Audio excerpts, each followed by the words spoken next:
Well, let's get started. I appreciate everyone being here. I think the new time is going to work real well. We'll get in, we'll get out. We'll have a little bit more time left in our day. But we're going to kick off this quarterly series of trainings about habits that we can do to improve the likelihood of success. And so you've probably heard the book, The 7 Habits of Highly Effective People. Who all's read that? Just one of us. We need to get our reading guys out a little more. You read it? Yeah. All right, cool. They've made all kinds of different versions of that book. Highly effective teens, highly effective fill in the blanks. But today we're going to be going over the 7 habits of highly effective real estate agents. And hopefully today's not just about motivation. Like maybe it can motivate you a little bit, but the point here, it's about standards and what type of standards are you going to create for yourself to be able to get closer to reaching your goals. You can come on in, Tracy, on the seat. So that next to you. And honestly, you know, top producers, they just don't accidentally get to the top. They build their business on habits and then they refuse to negotiate with themselves. And so we've seen this video before. I think Tate has shared it, but just to kick us off, anybody who knows Kobe. No, maybe I'm doing too much. Maybe I need to back off. You know, man, my lungs are burning. Maybe I can just slow down here. I'll do like an extra 2 sets tomorrow. You know, it'll be okay. Yeah. Right? That sort of stuff. Yes. Like that stuff's dangerous. Yes. And that's when you just gotta say, you know what? I'm not negotiating with myself. Yeah. The deal was already made. The deal was made. When I set out at the beginning of the summer and said, this is the training plan I'm doing, I signed that contract with myself. I'm doing it. You know, throughout that process, you'll start talking to yourself like, man, I think I need to, maybe if we, nope. You know, you're out running on the track, working out, and you start talking to yourself saying, man, my knee is really sore right now. Maybe I'm doing too much. Maybe I need to back off. You know, cool. Man, my lungs are burning. So I think we saw the whole video now. Who all has negotiated with themselves before?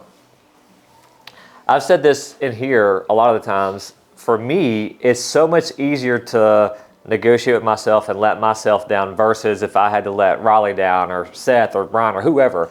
So being able to get somebody associated and affiliated with that goal or that habit that you're trying to implement into your life is going to help you be able to get there. And so if you could have the mentality that Kobe has on, I signed the contract with myself. That's what he said. I signed the contract with myself. There's no negotiating beyond that. If you can do that, if you can build business on habits and not negotiate with yourself, I think that's a pretty great recipe to be able to have success. So I like quotes as well. I put this on here. Success leaves clues. Top agents aren't smarter. They just do things differently. So we all have the same 24 hours as everybody else. We actually have a little bit more of support and systems than most other agents. So we do have an advantage there. But a lot of people just love to say that agents are lucky or agents are gifted or just naturally talented. And I feel like that's a lie that we just tell ourselves to make ourselves comfortable because we're filling ourselves with excuses. So all we really need to do is look at what other people are doing, try and mirror that and mimic that, and then apply that to our lives and make some of those things habitual on our end. And so I liked that quote, and I wanted to start off with that. As far as why this training matters, don't look at the screen right now. Don't look at the screen. Don't look at the screen. Don't look at the screen. Does anybody know the fallout rate for realtors in their first year? What's the fallout rate? Which means like they leave the business. 70%. Boom, that's perfect. Now, what's the fallout rate for the first 5 years? 87. 87. So I mean, I don't know, there's probably at least 10 people in here. So the fallout rate, if we're just looking at averages, approximately 9 people will be out of the business in 5 years. And I don't think that's because they want to get out of the business. I think that's because they're not doing the things to get the financials that they're wanting to be able to, you know, fund the lifestyle or to be able to pay their bills. And so they have to figure out something else. So I just want you to know that. It's not because they're failing because of talent. They're failing because of their habits. They're failing because of their systems. And they probably negotiate with themselves a little bit more than they may realize and that they for sure need to. So I just wanted to put this on here because if we can do these habits, if we can train our our days to look similar to these 7 habits we're going to go over, I think we can all agree that we'll be a lot closer to success. So you don't rise to the level of your goals, you fall to the level of your habits or your systems. Does anybody have any just awesome non-negotiable habits right now, just career-wise, that you're doing that you have felt like has contributed to success or any type of momentum?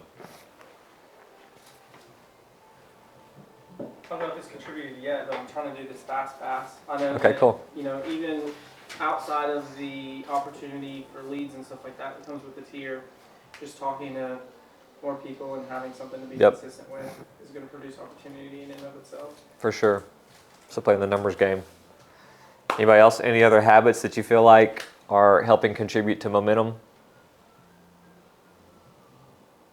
I don't think this is a habit, but like responding quickly. Okay, yeah, that's a habit. Like whether it's to an agent or a client or anyone. Yeah. Just always responding. Quick to not just being respond. Like I'll get to that when I get to the office. Like Yeah. even if I just wake up. Sure. That's awesome. I like that. I think that helps the other person feel like they're heard and that they're valued. Because if you just wait for, 5, 6, 8 hours, they may not feel like they're a high priority to you. So good job on that. Anybody else? All right, cool. Well, hopefully after today, we'll have a lot more habits that we can share. But this is kind of the standard of what the 7 habits are. And keep in mind, these aren't suggestions. They're non-negotiables. And so this isn't a thing where, I'll try that when I have some time, or I'll try that when the market improves, or I'll try that when I feel a little bit better, or I'll try that after I have my 15th cup of coffee and feel like I've got some caffeine in my veins.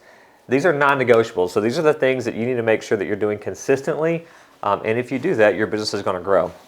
And if you don't, it simply won't. So this is really up to you. And none of this stuff is groundbreaking, earth-shattering. It's just, you got to do it. So the first one is daily prospecting. I put IPA up there. Does anybody know what IPA stands for?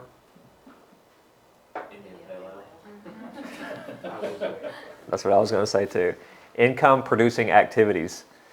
IPA stands for income producing activities. So calls, text, direct messages, open house follow-up, database conversations.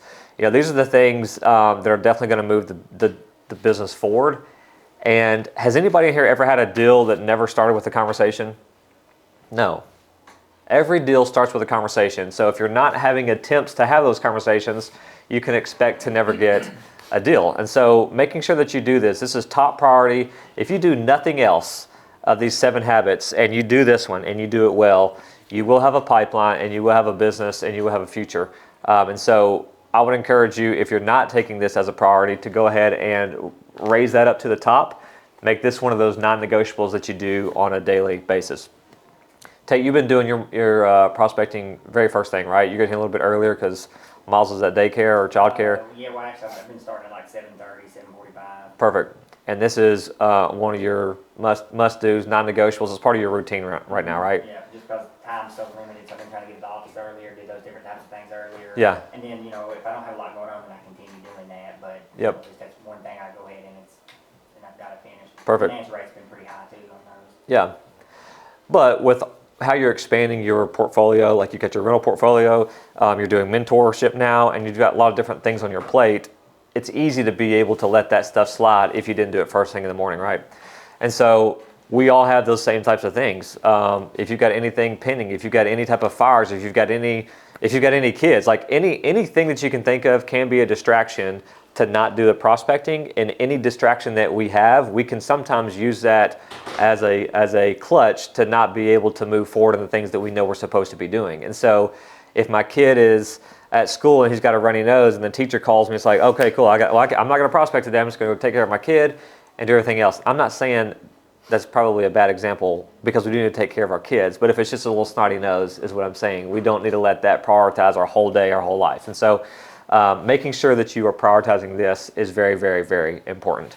No conversations, no business. I think that's the easiest way to sum this one up.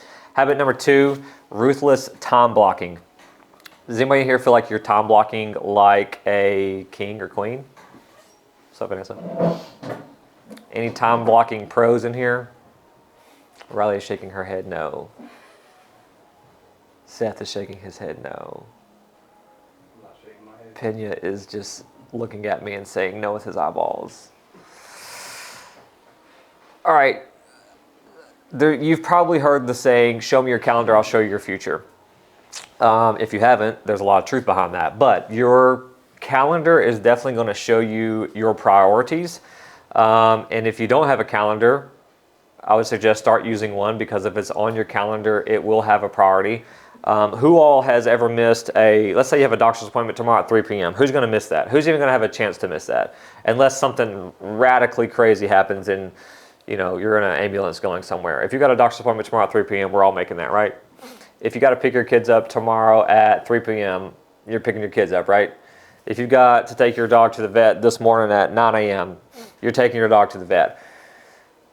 But there's a lot of the things that we do on a daily basis that's not on our calendar, and we feel like we're very busy, but that busyness doesn't really gain any type of momentum in anything that we're doing. But we feel busy. We feel like we're being accomplished with our actions. But the reality is we've just been moving the needle and just kind of shifting things around and never getting to the substance of what we need to be doing. And so own the morning, win the day. Own the morning, win the day. Y'all have heard that saying before. If you can own the morning and prospect first, just like we were talking about, appointments and showtime and all that stuff comes second. Admin and everything else becomes last. If you can adapt that, you have a really good chance on being able to be successful.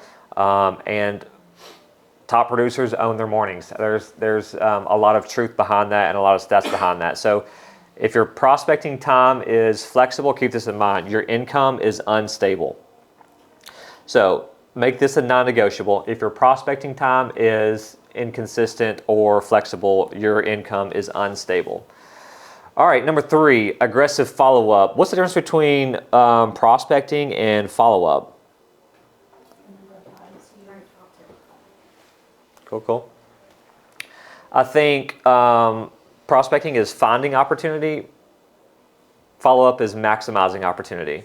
And so I know we've had this stat thrown around several times in several of our trainings, but if I was to hand each one of you all an axe, just to show an analogy here, an axe, like to swing at a tree, and I said you have 1,000 chops to knock down a tree, are you going to go chop on 1,000 trees one time or one tree 1,000 times? If the goal is to make a tree fall, what are we doing? One tree.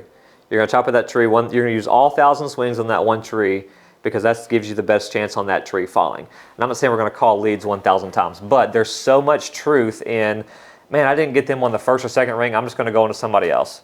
I didn't get them on the third ring. I'm going to go to somebody else. Over 90% of sales happen between 8 and 12 touches. So if we can just understand that and really digest that, I think we can be bought into knowing that it's worthy of calling them more than 1, 2, 3, 4, 5 times. And the follow-up patterns that you have give you an opportunity to have more business. So this is long-term nurtures, definitely win in real estate. The fortune's in the follow-up. And how we talk to these people in the follow-up is very crucial as well. We can't just expect that we're always going to catch somebody on the other end of the phone in the prime time and the prime opportunity in a mood or an emotion that they're ready to talk, right? I always have to realize that just because I'm making the phone calls, the other person on the other side of the phone, they might just be wrapping up an argument with their 3-year-old because they didn't want to eat their macaroni and cheese for supper, right? And emotions are high and you just don't want to talk to somebody right there as a parent. And I'm calling in trying to see if I can help you in your real estate career or your real estate needs, and you just got over a fight with your 3-year-old. And so just keep that in mind. Knowing the I guess the temperature of the tone on the other end and how to match that. Average agents, they talk too much. They try and pitch way too early. How many ears do we have? 2, right? How many ears do we have?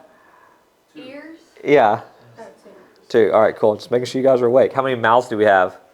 1. 2 ears, 1 mouth for a reason. We need to listen twice as much as we speak. And so in sales, if you can listen, if you can understand what their pain points are, understand what their needs are, you can then formulate a solution for them and verbalize that through your mouth. Effective agents, top agents, they listen deeply, they advise confidently. And so being able to do that will help. Has anybody ever seen this meme right here? I think this is a great example. Can you see it, Vanessa? I think this is a great example of follow-up. You know, this guy down here, we're talking about 8 to 12 follow-ups typically is what it takes to get to a sale. He might be on call number 7 or call number 8, and he is so close to reaching whatever the prize is, diamonds in this instance, but that could be a lead converting, a seller converting. Well, let's say he's all mad and mopey. He walks off. Tracy comes through and sends one text, and it breaks through that barrier, right? And this guy, all he could have done is just maybe follow through a little bit more, and he could have got the reward, but he gave up because he didn't have the persistence to keep on going there. And so I think this is a very powerful image to show a lot of people just quit so early, right? And you quit when you're right there on the heels of success. And so hopefully this is an encouragement to keep on going. Don't quit too early. Yeah. I was listening to Tom Ferry this morning on the way in, and he had this lady on who was talking about her touch plan for expires. And she was saying she contacts them 17 times before kind of moving on, which I was like, first of all, that was like, dang. But then she doesn't pitch a single time in any of those comments. She said none of them are a pitch or even anything remotely close to that. And that was just like, I feel like I'm definitely prematurely pitching when I'm reaching out to people. And so it was kind of good to hear that and what you talked about on your slide a couple slides ago about not prematurely pitching. So Ezra, what did she, what was it? So her first one was, best advice is probably go listen to the episode because I don't remember Summarize the that. whole thing for us. But no, they were just very like basic. Like, hey, it's Ezra with the Wind Crew. Saw your home came off the market. You still interested in selling? Call me back ASAP. Like her first few were like that, and then just different variations of that, but never even like insinuating the services she provides or stuff like that. So they were all a lot more gentle in nature than from a pitch standpoint than anything I'm doing. So trying to tweak that. Well, I think if we lead with value, the pitches become way easier, and they also become better received. Yeah. And so if I'm trying to chase you, if you see value in the things that I've given you so far in the last 10 conversations that we've had, when it comes time to ask you out on a date, it's not as awkward, right? So being able to build that rapport and show value there, I think I think there's a lot of similarities.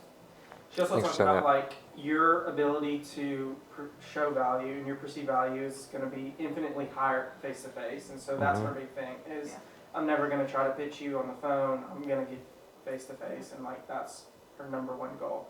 Once I have you face to face, I'll pitch you and close you. But so that was her big thing. Yeah. I'll send it in the group chat. It was a good episode. It's only like 30 minutes. Boom. Thanks, dude. Know your numbers. Number 4, habit number 4 is be metric obsessed. Know your numbers, know exactly what they are. If you don't know your numbers, you're not really running a business. You're just kind of gambling. You're showing up hoping that you're going to throw a lot of things against the wall and something will stick.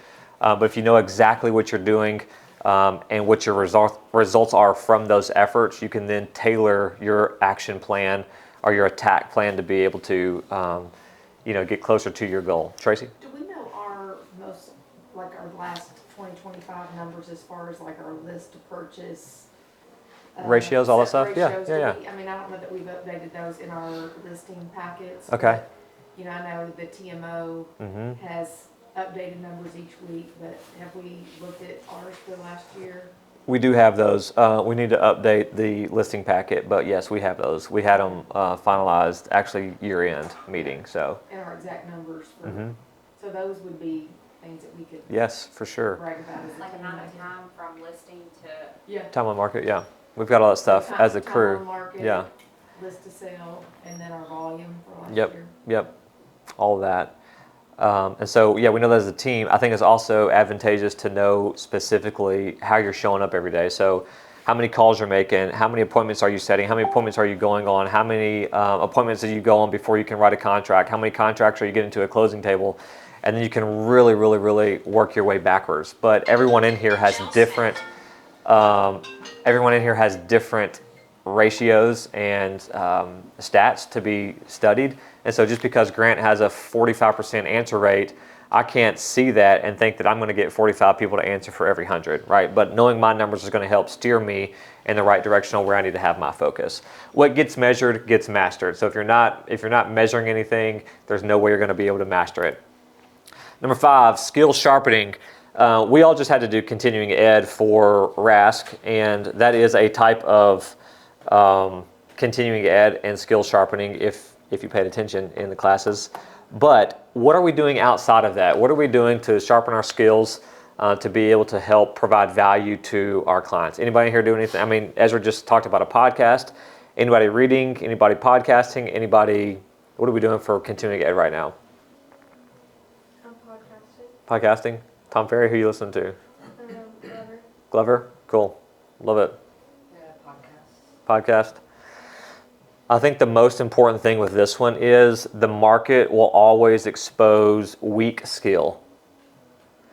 And if you're brand new to real estate, I know you feel that. You feel the pressure of, oh gosh, they don't think that I know anything. Well, it's because you probably don't yet. But as confidence or as knowledge comes, your confidence will grow, and that's going to give you more, I guess, respect in the market. And so just keep that in mind. When the market is sniffing out your skill set and they feel like it's not as advanced as it needs to be, that's always going to be a weakness you're going to come up against. So that's in your control. You can always sharpen your skill. You can practice scripts, you can practice objection handling, you can negotiate with friends or family or people inside the office, and you can be, searching any type of book or any type of podcast to help give you those nuggets of knowledge to move forward. The sharper the axe, the more dangerous the swing. So just going back to that axe analogy, if you have a dull axe, it's going to take you a lot more swings to chop down the tree versus you having a sharp axe. So keep that in mind, very important there. Number 6, Jocko Willink has a book, it's actually called Extreme Ownership, but this is all about mindset, and this is where some agents can fall apart. It's inevitable. We know that we're going to deal with some struggles inside of real estate. Stephen, is he in here? I don't know if Stephen's in here or not, but Stephen had a crazy 2025. He had all kinds of just weird stuff happening that was, a lot of it might have been outside of his control, and he did a phenomenal job on being able to hold things together. But it's not the victim mindset on, oh my gosh, why is all this stuff happening to me? It's more so, what could I have done better? How can I hold this together? What can I do to serve my clients? What can I learn from this? And then being able to use that to move forward. But just taking full responsibility of everything. If it's a slow market, increase your activity, and slow market is really determined on how much you're doing in terms of your prospecting and follow-up. Weak leads, improve qualification, and follow up more. Ezra, you were just talking about this yesterday. What was that testimony you gave me about somebody being in our system for however many years? 8 years. 8 years? Yeah. Give me some of those stats. They've been in the system 8 years. They've been emailed just from FUB's automation 115 times, called 30-something, texted I don't know how many times. They never turned into an opportunity. Yeah. And their listing just went live yesterday. Now, That's crazy. I'm not trying to take credit for that because that was the automations and stuff like that, just dripping on them time after time. And Yeah. 8 years later, they were an opportunity. That's wild. But initially, when that came through, it's easy to say, "Oh, this is a crappy lead. This is a weak lead. This is a trash lead." So thanks for sharing that. No Did you closings. happen to call them? Or What? Did they call in, or did you happen to call them? I've been talking to them since September. So, That's awesome. And then no closings. The fix for that is make your habits better and don't be filled with excuses. Has anybody ever read Jocko's book, Extreme Ownership? Tate? What'd you think of it? I love it. Yeah, it's pretty good. I think ownership gives you power, and so if you can have that ownership there, look in the mirror every day and own your actions, own the things in your lane, you'll be successful, and excuses give you comfort. And so we all like to be comfortable, and so it's easy to come up with excuses on why this didn't go this way or why I'm not where I need to be. Excuses are some of the easiest things, and it helps us feel good about ourselves. It helps give us comfort, but what it doesn't do is help us move forward. And so just be very mindful of that once you start hearing yourself talk like that. And the last one here is they think long term.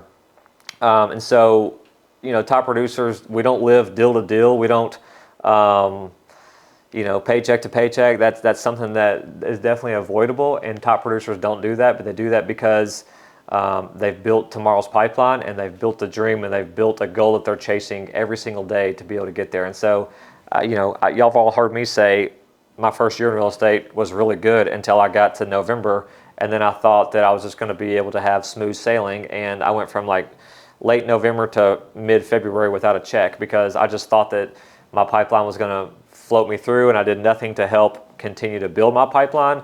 And it was a horrible moment for me, or I'm going to say moment. It was like a time period for me because I was a brand new dad to be in February and had no checks for the last like 60, 70 days, something like that. But that's because I wasn't thinking long term. I was so consumed with getting to the closing table, getting these people to the closing table, and feeling that paycheck that I neglected thinking long term and rebuilding the pipeline. So they think long term. Short term sacrifice creates long term freedom. Keep that in mind. And if you can adapt to that, I think we'll also be better. And so the compound effect, all of this stuff, like I said, it's not earth-shattering, it's not groundbreaking, but small habits done consistently can create some massive results. Not 2025, but in 2024 at our year-end meeting, we gave everybody the book, The Compound Effect. Did anybody read that? Tate? Riley? In there's an example. It's called the Magic Penny example, and basically it's, don't look at this yet. I guess you can, but answer quickly. I don't want you to think about this. You either get $3 million today, or I give you a penny today that compounds in double every day for 31 days. Which one are you taking? You've read the book, dang it. All right, cool. So do you remember what it yielded? I can't remember the exact number, but it was All right. more than the 3 million. So I could give Andrew $3 million today, or I could give him a penny that doubles every day for 31 days. That penny in 31 days is worth $10.7 million. Okay, you don't really feel like it's just a penny, it just doubles every day, like it's not that crazy, but just in 31 days, you've outkicked the 3 million 3 times, right? So it's just crazy. That's just a cool example of showing that consistency beats intensity. You do things every day, even if it's 30 calls or 50 calls or whatever it is, even if it's talk to 5 people a day. If you can do that every single day and not think you have to call 5 million people or swing the axe 1,000 times, if you can do that every single day, consistency is always going to beat intensity. So don't think you have to come in here and change the world because you might have been slacking for the last week or month or whatever. Just come in and create habits that you can do, that are attainable, and you can do them consistency, and then those results will come. So here's the formula. Every day, prospect, follow up, protect your time, track your numbers, improve one skill. So that's the formula. That's what we need to negotiate with, and that's what we need to sign our name to. And if we look at that, we can all say that that's very attainable. The problem is we don't know what all the other stuff in our day looks like, and we let that creep in to be able to take time from this, take time away from this. And so I want to put this up here, and I want to hopefully challenge you all. We're going to be doing a little bit more in our workshop on Thursday about this, but challenge you all just to do this. Don't even think long term. Don't even think, I've got to do this for all 2026. Just do this for 5-10 business days and see what it feels like, see what it looks like, and you'll start seeing some different results. Personal reflection, and then we'll get out of here. Which habits are you executing? Which one are you avoiding? And which one changes everything if you were to start today? We don't have to spend a whole lot of time on this, but if anybody wants to take a stab at this, what habit do you think you're executing really well right now? Continuing to prospect even when I have deals Okay. closing next week. Perfect. So fill in the pipeline. I love it. I'm glad that you have learned that early on. It took me putting my hand on the stove to get burned type of thing. It's hard. Yeah. Because you're focused on that. So learning how to maximize your time and doing. I remember Emily talking a lot about working in I don't know how she said it, in bundles or in batches. Batch yeah. And making everything, you make it easier by being more efficient with your time, Mm-hmm. and then you can move on to those other things. And Yeah. but mornings, absolutely too. Yeah. That's huge. That batch work gives you more time back too, because you do less task switching, and so you're a little bit more efficient with your time, which means you can get it done in a quicker amount of time, which means you have more time on your side. So, yeah, that's cool. Anybody else? Which habits are you executing? Cool. Maybe what are we avoiding? and maybe this slide's uncomfortable, and it's uncomfortable for a reason. I want you to be honest with yourself and figure out where you can grow. I mean, iron sharpens iron. That's friction, right? Iron sharpens iron when we grow. There's not going to be comfort in that, but there's going to be results in that. And so, is there any of these habits that anybody feels like you're 100% avoiding?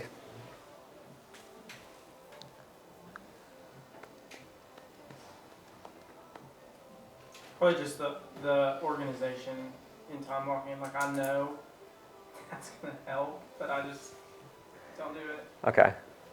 So yeah.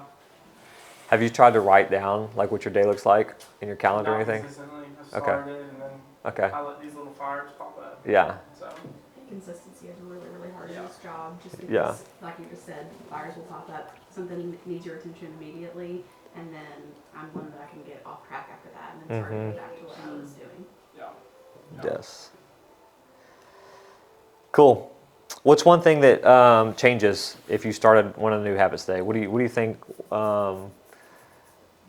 Which one of these changes everything if you started today? If you could only do one of these habits, which one would you choose to go all in on to help change everything, your trajectory? Just not negotiating what I've already committed to. Okay, cool. Kobe. Yeah. Anybody else? Cool. Well, let's choose one habit to improve on over the next 30 days. Identify which one needs more of your focus, and then give it your focus. You can't just sit in here and talk about it, right? We have to make sure that our actions are backing that up, and that our hopefully our accountability system is holding us accountable to that to help us to be able to see what that will look like in 5, 10, 30 days. But if you don't give it a shot, you can guarantee you're not going to get any change. Final thought here: you don't need more motivation. You just need higher standards for yourself. Don't let yourself down. Don't negotiate with yourself, and you'll be able to reap more fruit. Top producers don't negotiate with their habits. They execute them every single day. So, any questions today? I'm going to send this out in probably Basecamp. And so if y'all want to peek through that and look at the habits, you certainly can. And then on Thursday, we'll do a workshop to hopefully sharpen the axe. Cool? Appreciate y'all being in here. Crew on 3. 1, 2, 3, crew.